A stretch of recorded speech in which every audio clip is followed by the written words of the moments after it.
In 2018, Detroit residents voted to establish a charter revision commission and selected 9 commissioners to lead this process.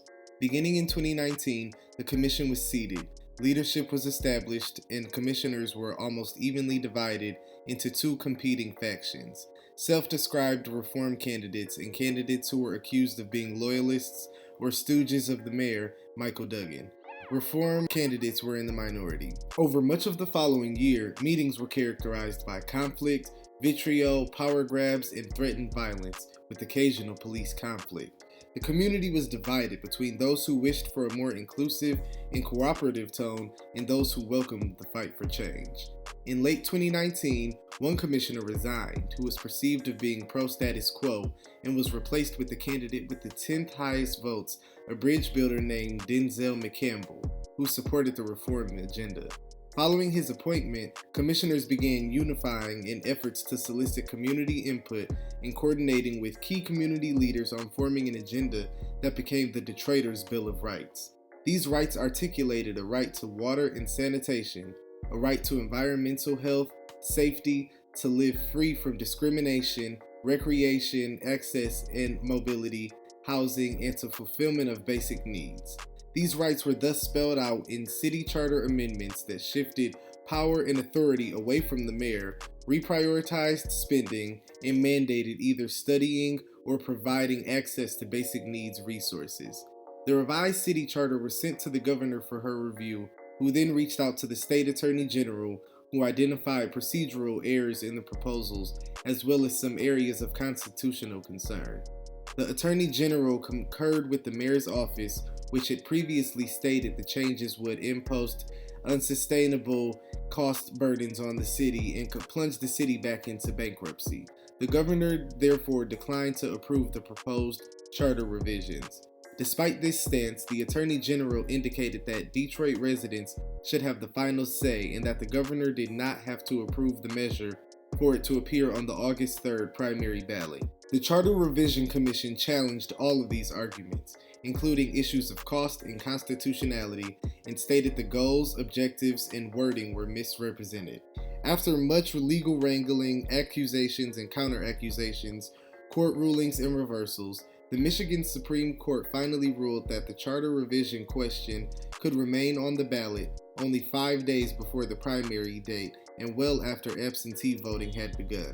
This deprived the Charter Commission and its supporters of the time needed to dispel some of the accusation. This video was recorded in early July, interviewing Eastside Detroit political leaders, candidates, and community stakeholders engaged in the reform struggle. Phones have been ringing off the hook all morning long, with viewers saying their basements are flooded and how this reminds them of the historic flooding from 2014. I-94 at the Lodge is already closed due to flooding, and you saw how much more water Brandon is forecasting.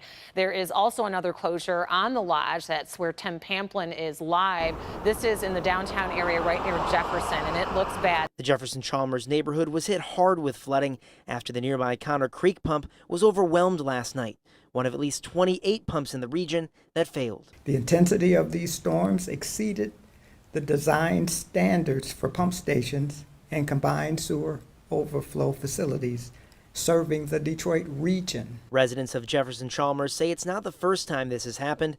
The backed up sewers have become nothing new after big storms. All my furniture had floated together, and my refrigerator and my freezer had flipped over. Only to walk to see his car completely submerged by water. When we were in Grosse Pointe Park, we did not see cars positioned everywhere.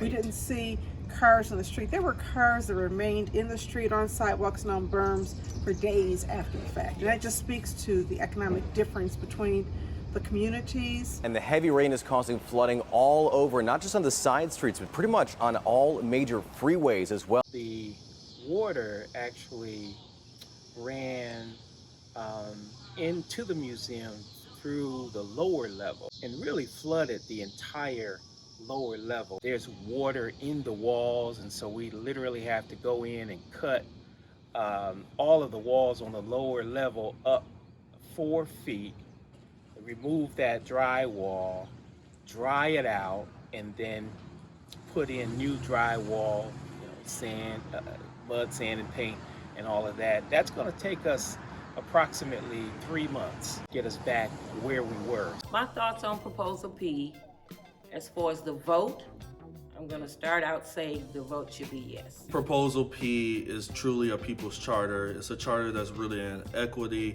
really in addressing the issues, setting up a framework to address the issues of folks in the city, but also transforming our city government to truly be about the people and not corporate interests, not the billionaires, but having a city government that answers every single person across the 140 square miles that we have in the city of Detroit. Proposal P is going to be on the ballot. So the main thing that I think is really important is that people read about it, learn about it, and I know that there are advertisements against it and billboards and all of this stuff. But I think that it's really important that people actually look at it and read it and think about, well, what is this going to mean for the future of our city? Well, Proposal P clearly is an overreaction to the type of mayoral leadership that we've had over the last 8 years. Well, there's really been an absence of full citizen input and involvement in the process. I believe the citizens need to be involved in the process, and Proposal P attempts to do that. Charter revision commissioners put a lot of hard work into this proposal to address some of the really basic fundamental human rights, like water affordability, access to clean, affordable water, which is so critical, like making sure that we have a truly effective and independent oversight board over our police department. One thing about Proposal P, it recognizes that climate change is here, that climate action is needed. The same residents that are impacted by the flooding this year were the same residents that were told by the city government in 2014 that we'll fix it and you won't have to go through this again. And here we are 7 years later, and they're going through the exact same thing.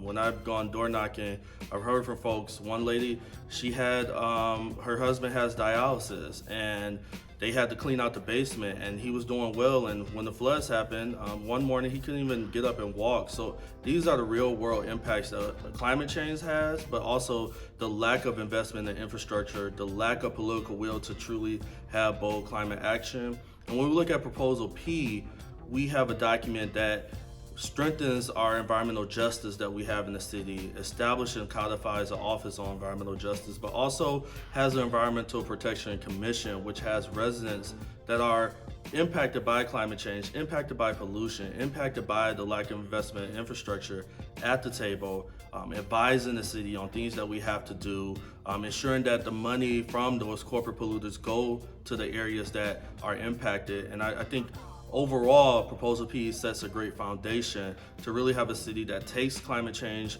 seriously, but also has the teeth behind it to make sure residents are made whole. Proposal P promises to establish an Office of Sustainability and Environmental Justice that would equip the office with staff people and the resources to investigate and the power to implement programs that would protect us against these future problems, where the city cannot simply ignore our infrastructure needs for more short-term solutions.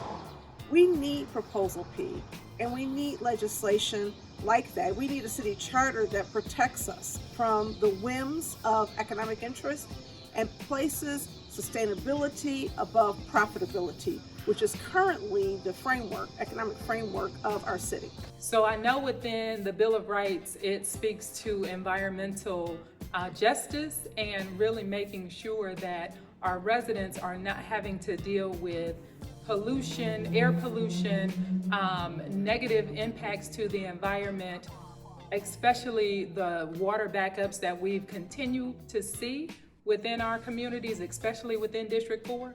And so I know that people are waiting and wanting for our elected officials to get it right so that we can stop having to address this issue. I think it's extremely important that we step up and be proactive in dealing with the issue and make sure that we're not being reactive, but really helping to make sure that people can stay within their homes and not have to be financially burdened with the cost of water backups. Proposal P takes the right to make those types of decisions out of the hands of politicians who run for office, sometimes based on what corporations want, and sometimes based on what moneyed interest wants, take that decision making out of their hands and puts it in the hands of professionals. The floods that we saw in Detroit and Wayne County are a reflection of the fact that we have had decades of disinvestment or not enough investment in our road infrastructure, in our water infrastructure, that we haven't acted boldly enough to address climate change, that we still don't have, the emergency notification system that we need to let people know immediately what's going on and what precautions to take. And let's not listen to the naysayers, because everyone in this city had the opportunity to give their input on this charter, including the mayor, all elected officials, all department heads of the city of Detroit. So now it's done. It's ready for the ballot. It's on the ballot. So let's vote yes. I think it's a document that folks should support. I think it's a document that we need in this time in the city of Detroit, and I fully support Proposal P. We need leaders not in love with money, but in love with justice, and not in love with publicity, but in love with humanity. The words of Dr. Martin Luther King Jr. On August 3rd, Proposal P, the charter revision proposal, was soundly defeated by 63% to 33% of voters. While this failure was of great concern, it should also be noted that only 14.5% of eligible voters participated in the primary, which was not widely advertised. Many absentee voters, including some interviewed in this film, didn't receive absentee ballots, in clear violation of voting laws. Most people agree that this vote reflected the will of those who voted, but not necessarily the will of the people of Detroit. Although Proposal P was defeated at the ballot, many of the provisions for a Detroiter's Bill of Rights live on in other ballot language and in legislative actions at the city, state, and federal levels. The dream lives on.